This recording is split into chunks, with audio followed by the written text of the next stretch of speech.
Real people, real opinions, Real Talk Radio. The multi-award winning Niall Boylan Show. Ireland's classic hits. When it comes to this topic of asylum seekers, I worry greatly. And I worry greatly that there's genuine people all over the country who have concerns. And they're being ignored. There are nutcases, without a shadow of a doubt, out there. Absolute and utter nut jobs.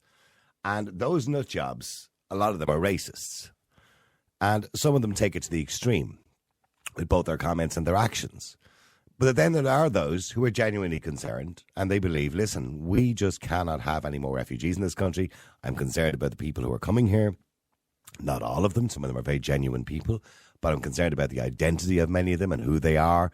And are they dangerous? I'm also concerned about the services within our village or town where they're being moved. So a group of 34 asylum seekers were accommodated at 3 holiday homes on the site of Magowana House Hotel in Inch on Monday evening, yesterday evening. 4 of the asylum seekers have left the site of the accommodation that was provided for them in County Clare during an ongoing blockage of access routes by locals in the area. Now, the group of 34 asylum seekers, which were accommodated in the area, however, access roads to the site were blocked. And I'm looking here and it says, so we stopped the roads, we blocked the roads so the second bus could not get in. Now, this is the locals, of course. Taoiseach Micheál Martin has called for dignity for the asylum seekers. Yeah, and I kind of agree with him in a sense that, depending on who they are, I don't know who these people are. But in saying that, if they're genuine people and they're looking for help, they should be afforded dignity and not hostility. But in saying that, Micheál, it's your government that are doing this. Your government are turning people against each other by the decisions and the bad decisions you're making. And everybody, well, the majority of people that I have spoken to in this country have said, we support the idea of helping people from other countries, but you need to stop. We don't have any more room in the inn. We already have a housing crisis. We have people who have lived and worked and paid taxes here all their lives who can't find somewhere to live. And they're watching other people coming into the country and getting accommodation. So I know a guy, for example, who was separated. And he's literally sleeping in his car. And he's watching. He can't get any help from the state. And he's watching this and he's going, why can't they give me somewhere to live? You know what I mean? I understand the anguish of people and why people feel embittered. Now, that's not the asylum seekers' fault, by the way. That's the government's fault. And it's the government's fault for making it too easy. And it's almost inviting people to come to Ireland. We can't sustain that. We just could not possibly sustain the rate at which people are coming to Ireland, particularly when we're not in the best of positions to house people. And I said already last night, we can accommodate a population of 10 million people in this country. And I have no objection to diversity, provided, the people who we're importing or people who are coming here have something to add and are of benefit to our economy and our country. But sadly, that's not the case. In many cases, they are a drain on the country and a drain on the country's economy. Not in all, but in many cases. So, realistically, what are we going to do about it? The number is 087 188 0008. That's 087 188 0008. I want you to WhatsApp or text and let us know. Let me go to Kevin first if I can. Kevin, you're on Ireland's Classic Hits. How you doing, Kevin? I'm good, Noel, and you? How you doing? I'm good, Kevin. Kevin, this is a precarious topic because I don't want to hear racist comments, but I get pissed off too when I hear lefties going, let them all in, they're all welcome, because they're not going to let them stay in their house. You know what I mean? So there's a middle ground here where we have to be logical. Oh, yeah. Look, let's be honest. The amount of people we take in, I've said this before, is minuscule. In the overall scheme of things, minuscule. Now, we are a small country and we take the smallest portion of people in Europe. So, I can understand that the government should be doing something to allow for the certain number of people out there who kind of wouldn't believe Jesus Christ if he came down off the cross and told them they were wrong, right? But I don't know where to deflect from, as you said, the housing crisis, everything else. The cost of food going up, etc. And they're just kind of let them deal with that themselves. It's affecting from everything else.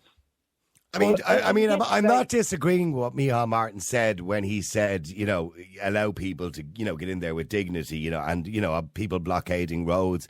That's not something us Irish generally do. We're very charitable people. We're actually, per head of population, I think we're one of the most charitable nations in the world when it comes to helping other countries when there's disasters anywhere and we have a whip round. It's normally a good old whip round. So we're a good country, we're good people.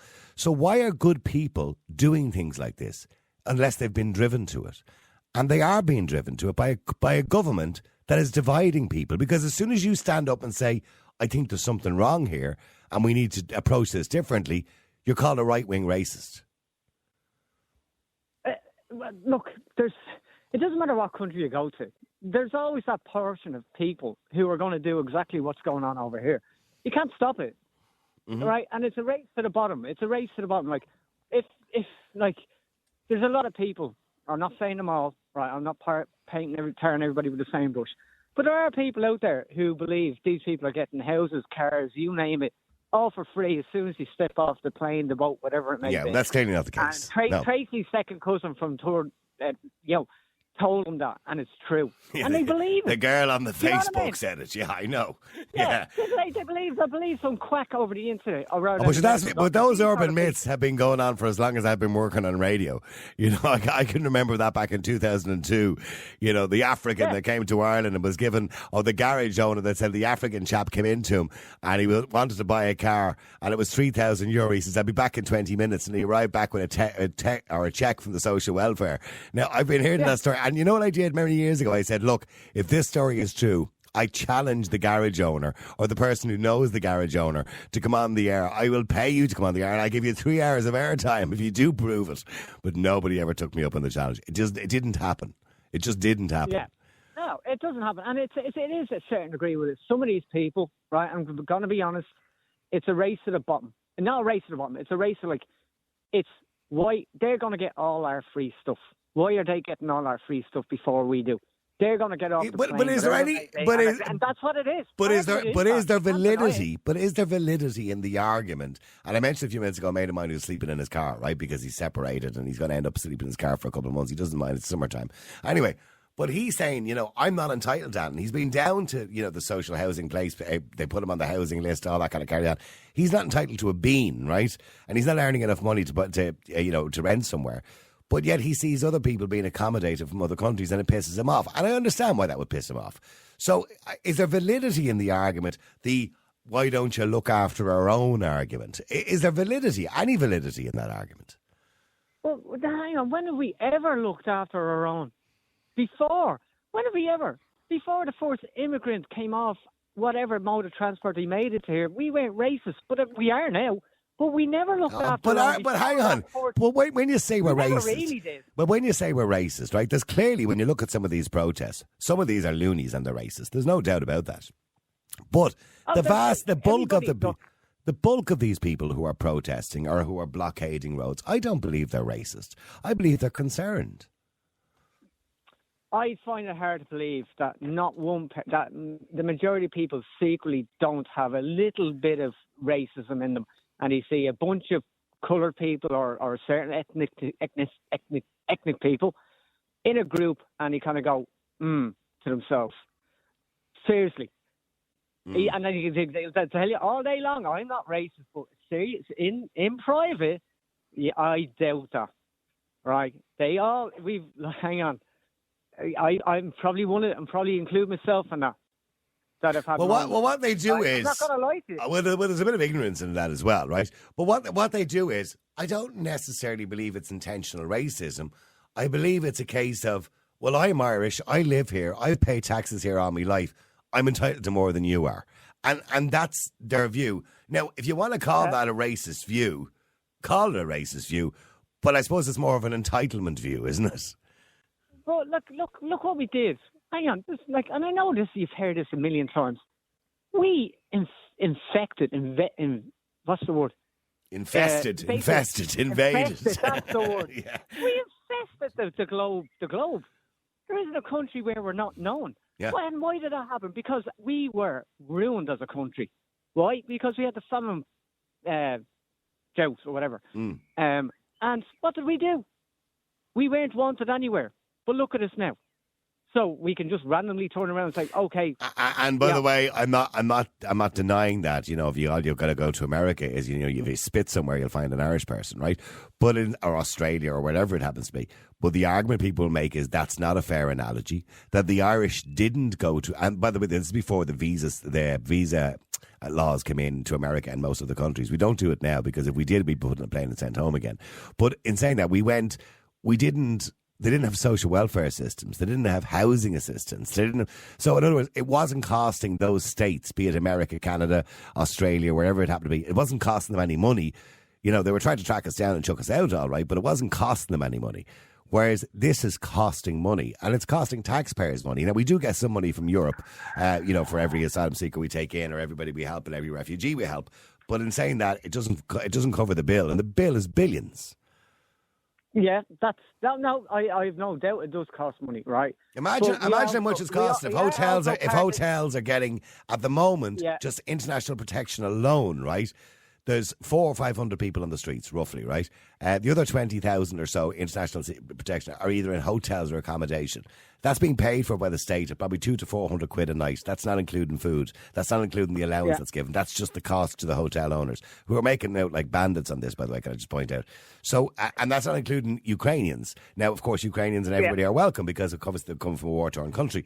But what I'm saying is, imagine how much money is being spent per month on accommodation, food, education, healthcare, you know, the allowance that's given. If you're Ukrainian, you can claim welfare as well. Imagine how much money is being paid out. Now, and I know in the UK, they brought in a rule in relation to Ukrainian refugees. We will pay you welfare for 6 months or pay a payment for 6 months. After that, you got to get a job. And that seems fair. It's reasonable enough, isn't it? But we're not doing that. No, and look, I know these people are allowed to work. They're not. But like, what do we do? Do you want to go down the Rwanda route or put them on an ex-jail cell or an ex-barge used by oil riggers in the sea? Do you really want to go down that route? Or do you want to well, they're suggesting that now. That's the latest suggestion by Roderick O'Gorman is we put people on a flotilla. Yeah, do you really want to go down? Well then, right. Not very humane, no. Yeah, and the same people who want to be like Jack in the EU. If it wasn't for the EU, we'd be stuffed, right? We wouldn't. You know, I don't know. I'm not going to get into that argument tonight. We can do that another night, right? But this argument, hold on, this argument that we depend on the European Union is absolute and utter nonsense, right? Because I can tell you now, Ireland is a very sustainable country. We would have done things very differently, and we'd be probably still as economically, I suppose, successful as we are now, even if we weren't in the EU. I believe we would. I think we would have done it without the EU. But there you go. That's just my opinion. Okay. As you said, it's another day's conversation. Right. So, but look, the options are, it is what it is for now. We're not taking many in. We do have land we can build on. The land isn't being built on. There are options out there. For God's sake, the people from Ukraine are sleeping on camp beds. So I don't know what the government are doing, right? But they seem to be willing to let the certain number of people just do what they're doing to deflect. And you can't stop that because it's global. Doesn't matter what country you're going to. Yeah, but why aren't they honest? Why aren't the government honest? You know, why don't... It's very negative comments coming back from the state. You know, why don't the government, you know, take on board the concerns of people? Why don't they meet with communities before they drive buses into hotels late at night? Why don't they talk to the community and go on television and have a press conference? Or because it is a national emergency. And listen, we have a housing crisis. Yes, there's a lot of people coming to the country. I can assure you all these people are being checked by Interpol, blah, blah, blah. They're clearly not, by the way, because we've seen evidence already that there's mass murderers moving here. But a guy, the Zimbabwean press released a statement that a guy who had killed his girlfriend and somebody else and shot 2 other people is now living in Ireland, and he's on Interpol's most wanted list. So what I'm saying is, why aren't we telling people how we're checking? Are we checking? What are we doing to verify people's identification? To reassure people that everything is okay. That will stop all the myths. That will stop all the nonsense. But we're not doing that. We're just saying, sure, they're just a bunch of right-wing loonies. But why would they put... Okay, so basically, you're going to open a can of worms, right? So you're going to say something. They're going to say, we're going to do this, that, and the other, right? And then it's going to split people in 2s or 3s then, because everybody's going to have an opinion whether it's right or wrong, no matter what they say. So why would they say anything? They'll just say nothing. Okay, well, do me a favour. Stay there because I want to bring Joe in and I want to go to a local journalist as well. Joe, you're on Ireland's Classic Hits Radio. How you doing, Joe? Good evening, Niall. How are you doing? Good, Joe. Nice to talk to you. Joe, I mean, okay, somebody has to be to blame for all of this and the way people are reacting to this. Well, it's obvious, Niall, that is the government are the problem here. They're not holding up their hands in the bargain. Like, you see certain government ministers coming out there in the last couple of days and weeks, and they seem to be blaming everybody bar themselves. And when they're asked questions, they don't even want to answer. They start coming out with all these sarcastic answers. So, like, it's the government is the problem. And they're turning the country, what they're doing is they're turning both the Irish and the refugees into a free-for-all. It's like good cop, bad cop. That's what it's turning out to be. So they're turning, by their comments they're making, they're turning people against each other by ignoring the concerns. They're actually, and actually, if you don't know, I don't know, did you watch it last night? I actually watched on the RT player. I don't normally watch the show because I think it's the biggest load of crap I've ever seen. That upfront program with Katie Cannon, you know. Yeah. It's not, I have to. I had a lot of hope for that show when it started first, but I have no hope for it rubbish, now. Absolute rubbish. As bad as Claire Byrne was, she was better than her, to be honest. Right. Okay. But I'll tell you something. The majority of the people who were on her show last night were the refugees who were supposed to be in those tents on last week. But that was despicable. Anybody who decides it's a good idea to burn tents of homeless people, whether they're from Ireland or another country, is bonkers. There's something wrong with them. Yeah, well, I totally don't agree with that because that's only just giving the government. It's violence. That's giving the government the leave. Yeah, but it's also giving the government and certain sections of the media here the leeway to blame everyone else, blame everybody bar themselves. Yeah, I understand what you're saying, and it deflects from the real issue. And the real issue is the government should be talking to people about this and how we're resolving the situation. Yeah. Yeah, but like last night's show, I watched it there for about a half an hour. The majority of people that were on the show were some of the immigrants that were supposed to be staying in the tents. And I was just saying to myself, if they're really that bad, why are they doing it on an RT show? Well, I'm assuming they're capable of walking to a studio, you know, and RTE probably sent a reporter out here. No, RT, they probably bought and paid them because I wouldn't trust that organisation as far as I throw them when it comes to anything. Okay, well, do me a favour, stay there for a second because I want to go to Patrick McMahon, who's head of news and sport. Sorry, it doesn't come up at the end of my screen. I do apologise, John. I get that now. Hang on, I do apologise. At the Clare Echo, I do apologise. Martin, or Porrick, sorry, good evening to you. Good evening, Niall. I do apologise, Porrick. Unfortunately, half the right went missing off the edge of my screen there when I went to introduce you suddenly. Porrick McMahon, head of news and sport at the Clare Echo. Porrick, this particular story, Porrick, has certainly grabbed national attention, even though it's a small town and even though it's a small amount of refugees. But why did the locals, I suppose, in the first place, why were they angered by this? Or why do you think they were angered by this? Yeah, well, even though to call it a town is a bit of an exaggeration. Like, it's more of a townland. Like, the population of Inch would be very small. Mm-hmm. And the stretch of road that they're on, like, you would be talking, there's 7 kilometres. It's 7 kilometres away until the nearest footpath. And the McGowan House, just bringing up to speed, closed in 2019. And there's been questions about the percolation system and the sewerage system that's in place. They did say last year this wasn't even suitable for Ukrainians at the time, wasn't it? Exactly, yeah. Clare County Council, it didn't pass their inspection standards. And like, just speaking to locals back in Inch today, they've said they would have no problem with a Ukrainian family coming in.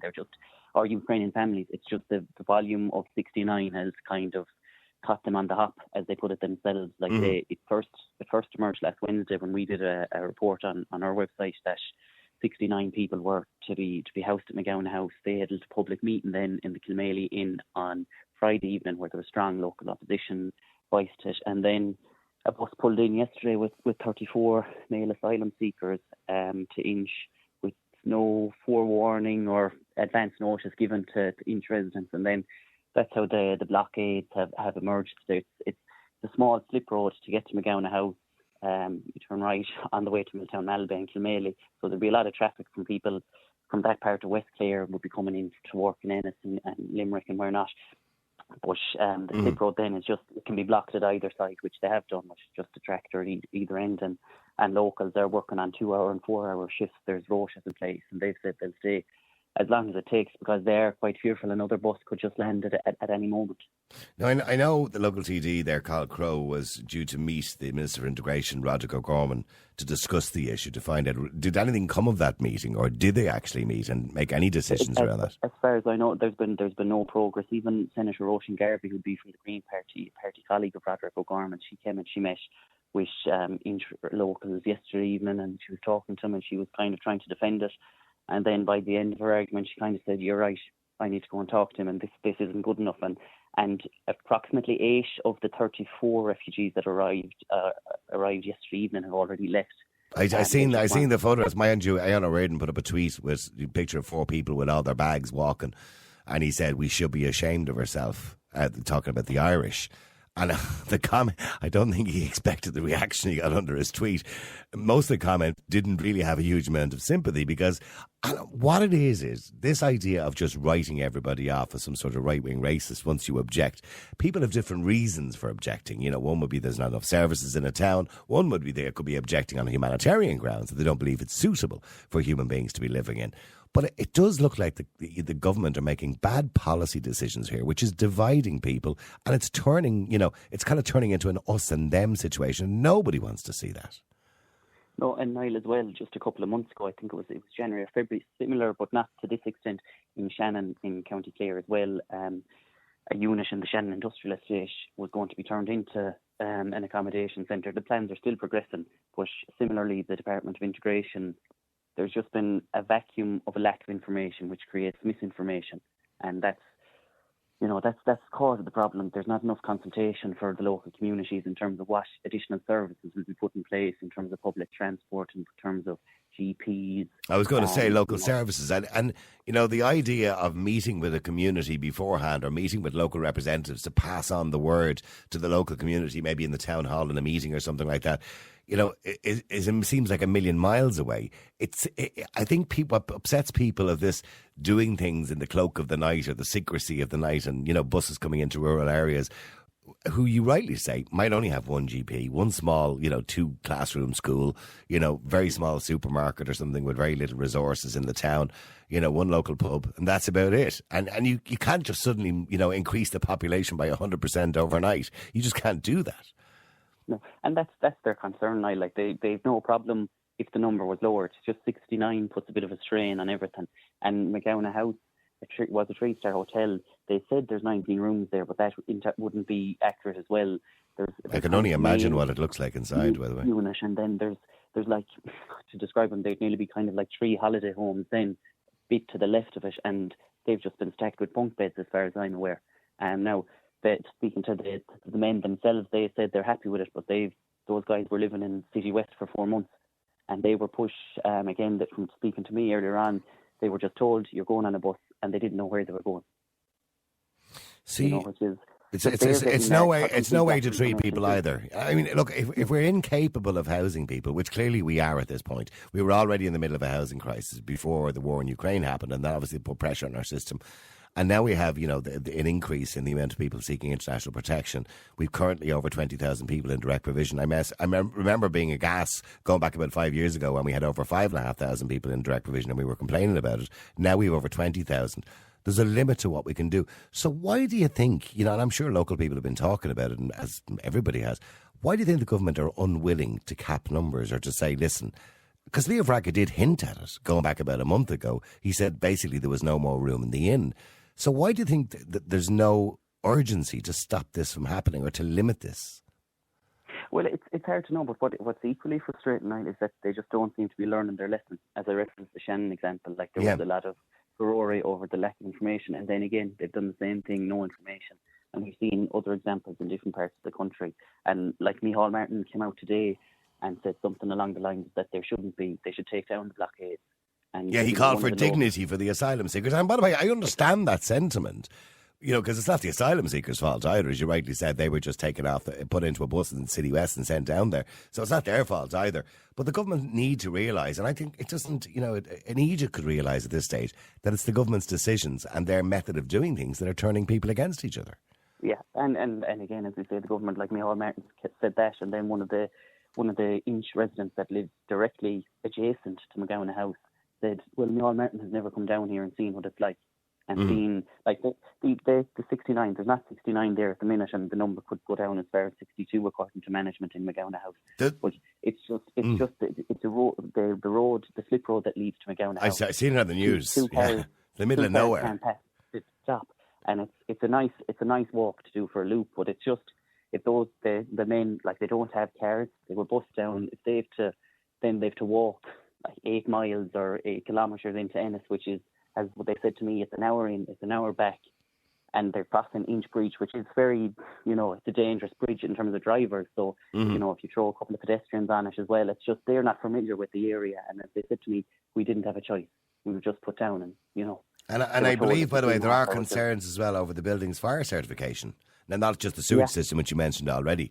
Does it even have a fire cert? Well, that hasn't been addressed. That was raised by Cathal Crowe as well, and he was part of a meeting with local residents, met Clare County Council, and Cathal Crowe was there, and independent TD Michael McNamara was there, and it wasn't clarified if that fire cert is there. Like, as locals said to me. What did Michael McNamara say? Because he's quite outspoken when it comes to these issues anyway, and I'm sure he had a lot to say. Yeah, he's flagged that the impact of 69 on the population in a bigger area, Clare, such as Milltown, Malbay or Scariff, would be an impact. But when you put it on an area much smaller like Inch, it's a bigger impact. And he's bemoaned the lack of information, and he said that the department just aren't learning from their lessons as well. And it's been critical of Roderick O'Gorman. He said there's been no public consultation, and it's something again that he set out that he's been trying to get information. I think he tabled requests almost a month ago and has seen no answers.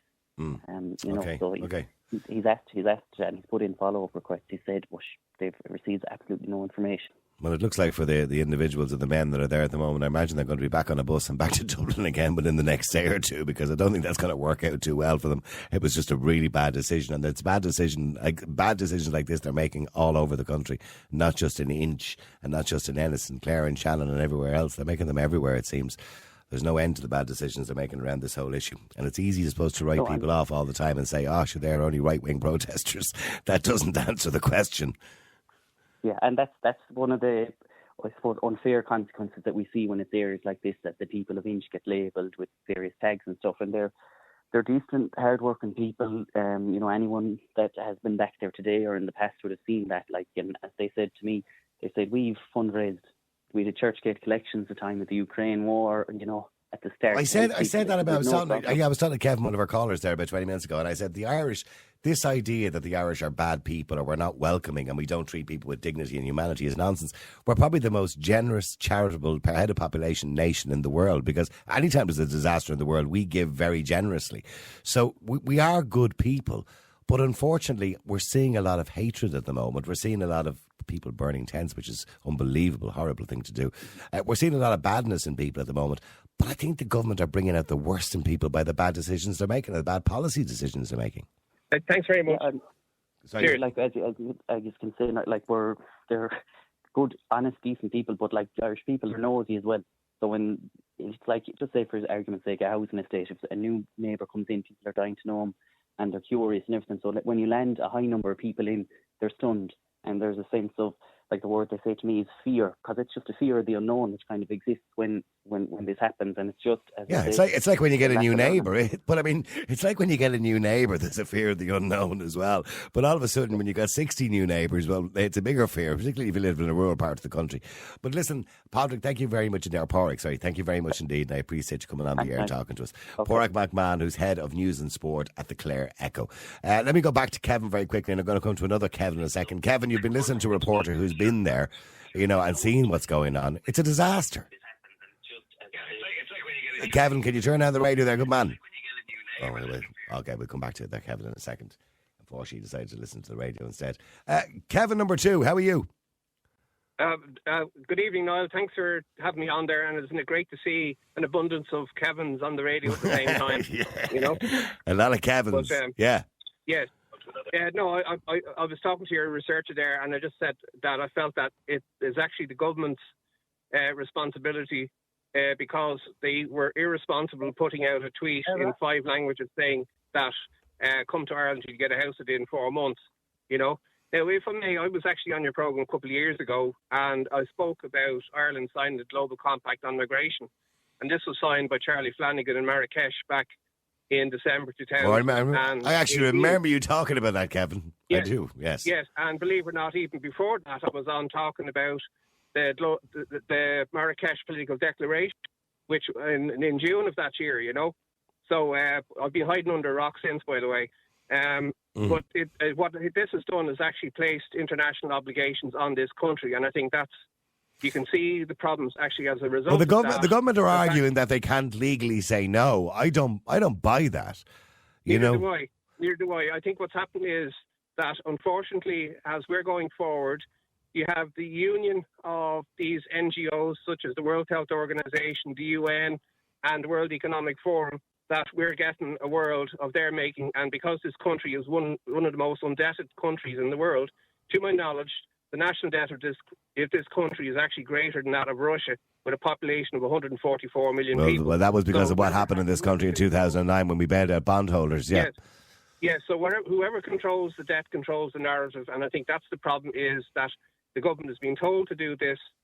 And by the way, but Kevin, I have no issue, and I think most people have no issue with helping people who are genuinely, coming from a war-torn country, who are genuinely in need of services or help. You could start, but you can't just have a free-for-all either. You know what I mean? Yes, you can start by knocking it on the head that at least 61% of those arriving seeking international protection in Ireland are coming in without documentation. I mean, that's outrageous.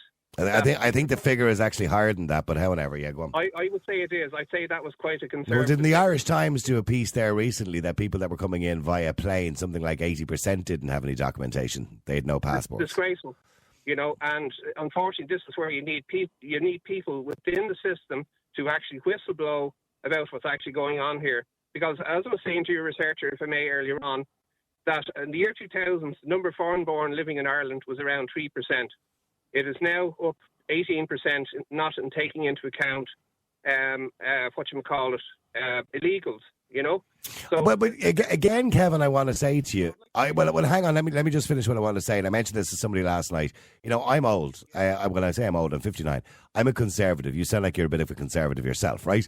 So that's fine. I am indeed. Okay, so I wouldn't class myself as a patriot or patriotic in any shape or form, but I do find it sad to see our old Irish traditions slowly and our culture and identity slowly disappear. But what I will say to you is, I have to accept that. We live in a very different world now. It's not the same world that we lived in before. So we have to kind of accept these things happen. But hang on, I just want to see, if it is going to happen, I want to see it done right and peacefully. You know what I mean? Yes, but the problem is that, for instance, I know 3 people personally who actually live in sheds in the back garden of the family home. I mean, you talk about the, 10, 12,000 homeless Irish. There's also Irish who are actually living in the family home as adults into their 30s, 40s and 50s that have nowhere to go. And in fact, I met a lady recently who was 70 years old, had been on the housing list since 1997, still waiting on a home, but because their children had grown up at this stage and were waiting to get on, she's back down the end because she's now classed as a single person. I know. And by the way, it is sad to see anybody. And again, I mentioned earlier on, the kind of line, look after our own first, has been deemed to be some sort of racist line. Where I don't believe people intend that line to be racist. I just believe people believe if I was born here and I paid taxes here and worked all my life, maybe I have a slightly better level of entitlement. And I don't see anything too much wrong with that statement. Yeah, but it's just I think people are very quick to label other people who have legitimate concerns. Because they don't want to have the debate. Okay, sorry, Kevin 1. Kevin 1, what are you trying to say there? Right, now, look, first of all, how many people know what the national debt is? So that is irrelevant to any of this conversation. Well, it's not, hang on, it's not really irrelevant. Yeah, no, hang on. Who going to those protests know anything about the national debt? No one. None of them. Most people, the majority of people do not know what the national debt is or anything about it. So, and as for what I said about these people getting the free stuff, that gentleman just said he knows people who are living in sheds and are on the waiting list, and they're just afraid that these people are going to get the free stuff that they're entitled, and that's acceptable. But it's not the facts, and the facts don't lie. But hang on. You know, there is a point for a small country, and we are a small country. Our national debt is extremely high. I think it's in the region of 250 billion. I mean, that's a lot of debt for a small country of 5 million people. That means that debt won't be finished paid for while you and I are alive. It'll be the next generation will be still paying it. That's because, as we all know, we bailed out the banks and the bondholders back in 2009-10. Yes, but hang on. It didn't suddenly explode because the first foreign national came over to Ireland. So it's irrelevant. We always you can't. Hang on, you can't. Well, no, hang on. You can't say that national debt is irrelevant. It's not irrelevant. No, it's irrelevant to the people. If you owe somebody a lot of money, hold on. If you owe somebody a lot of money, you're indebted to that person. If you're indebted to somebody, you're going to keep friendship with them and you're going to be nice to them because you don't want them calling it in. Can you admit that it's in the overall scheme of the actual pool of debt that we're in, that what it's costing to house these people and put up to these people is a pebble in the ocean? Well, it's not a pebble in the ocean; it's billions. No, but hang on. With the greatest respect, Kevin, hang on. It's billions of euro that could be put into other services if we didn't have to do it. Again, I want to point out, I'm not saying we shouldn't help people. Of course we should. And anybody who's coming from a war-torn country genuinely needs our help, or people who need support and services from other country, roll out the red carpet, help people as much as we can. We should also make sure that people who come through the visa system are properly qualified to do so, like most countries. What I'm saying is, Kevin is just saying you can't have a free-for-all. Hang on. Look, you were talking about why aren't the government doing anything? Okay, because as I said, they're being silent for a reason because they don't want to get involved in a race route, right? There's the Fianna Fáil or Fine Gael, they're falling through the floor with their ratings. No, none of them want to bring up this race issue, so they're going to say nothing and let the people deal with themselves, and they're going to blame the people who are going out doing the burning the tents, etc., and let the people judge them. And that's what they're doing. That's why they're saying nothing, because they can't get involved in it, because it will split the country in multiple sections. They've already split the country, haven't they? The country is already divided. By the way, No. What I'm saying is what they're doing, what's happening at the moment is despicable. And the government are responsible for what's happening at the moment. Normal, everyday, average people who never had a bad bone in their body are standing out in protests. Now, don't get me wrong, and I do admit there are head cases out there in those protests as well who deserve to be behind bars. But normal, everyday people with genuine, legitimate concerns are being branded, you must be a racist, you must be right-wing. They just have concerns. Sit them down, explain to them what's going on, make sure you explain, the security checks. It's their country. They're paying taxes. They're living here. They're quite entitled to be concerned. No, what you saying makes sense to me. I'm not disagreeing with you. It's not making sense to politicians for some reason, is it? Right now, in my humble opinion, is that they are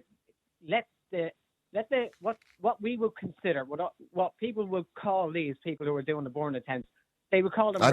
Don't talk. Yeah, but don't talk. The burn the tent people. Hang on. The people who burn the tents deserve to be behind bars, right? Nobody should be burning tents. Finish it. Yeah. All right. So if that's all the case, is split in two, why would they give an opinion of what they're going to do when it could split the country into 4s or 5, and everybody has an opinion? And go either for or against, or stuck in the middle. Well, look, listening to what the other Kevin has to say, there's a level of credibility to what he says. You've got to remember that politicians in general are self-serving. And many politicians, as it was mentioned last night, are quite happy to look forward to their job in Europe. And, that is going on too. And they want to look good in Europe. They just want to look good because look at us. We're great. We're taking in loads of people, even though we can't even accommodate them. They're living on the streets. I mean, you can't continue that. You just can't. Stupid. In every other country, we have the same thing going on. No, they don't. What? No, hang on. They do. No, they don't. The anti-immigration, and then the people who think. When I say the same thing is not going on, I mean Ireland, per head of population, have taken more people than most other countries. Most other countries. Now, if you look at France, they've taken very little. Look at the UK, they've taken very little. Look at America, they've probably taken none at all, actually, to be honest with you. But mind you, they're dealing with their own problems on the border in El Paso, so they've enough to be dealing with. But there's many countries around the world who are not as charitable when it comes to allowing people to walk across their borders as we do. Right, no, put it this way.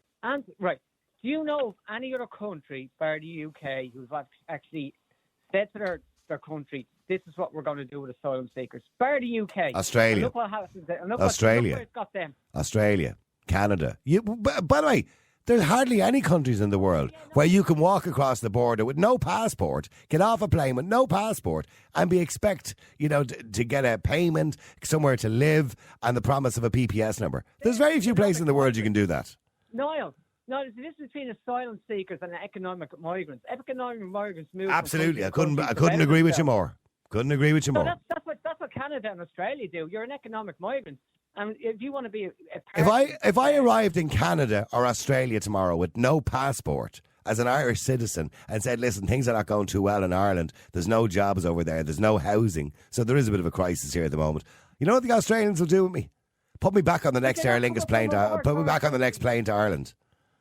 You're not coming with nothing with only the clothes you have on your back, eh?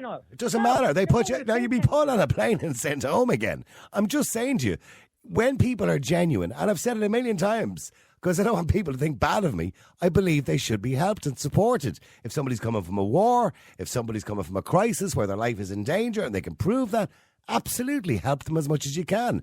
But you can't. We're a small country. We can't solve the problems of the world. We can get involved. We can help. No, this is either Just about. if I may, Noel. Okay, sorry, hang on. The other Kevin. Sorry, Kevin. Yeah. No. I'd just like to get in there if I may. And it's about actually the use of the word racist. There's 89 different NGOs dealing with racism in this country. And to my knowledge, there's not one NGO to help returning Irish resettle in the country of their birth. So is it possible that some of these organisations are acting out of self-interest and are finding problems when there mightn't necessarily be as bad as it is? Stay with me there, Kevin, one if you can. Let me go to John. John, you're an Ireland's Classic Hits. How you doing, John? Good evening, Noel. How are you? I had you down on my screen as John and in brackets Cambridge. I thought you were from Cambridge, but clearly not.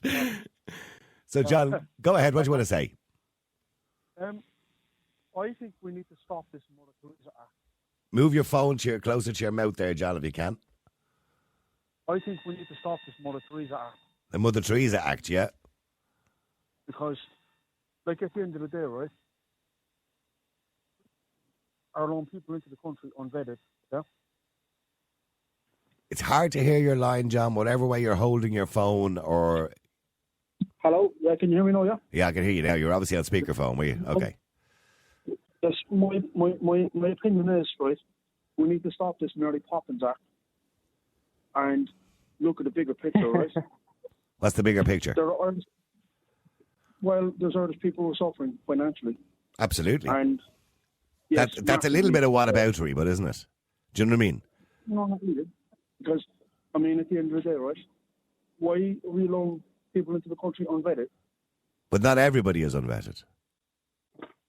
Granted, but majority of them are. Some of them we can't identify possibly at the moment, but I'm assuming I'd like to think the authorities at some point will identify anybody who comes into the country or everybody, be they good or bad. And if indeed those people turn out to be wanted or on Interpol's most wanted list, they should be sent back to where they came from. I would like to think that. I don't trust Irish politicians do the right thing. Well, the politicians themselves are not doing it. That's up to border security and immigration, Department of Immigration. But I think that borders should exist. What, for everybody?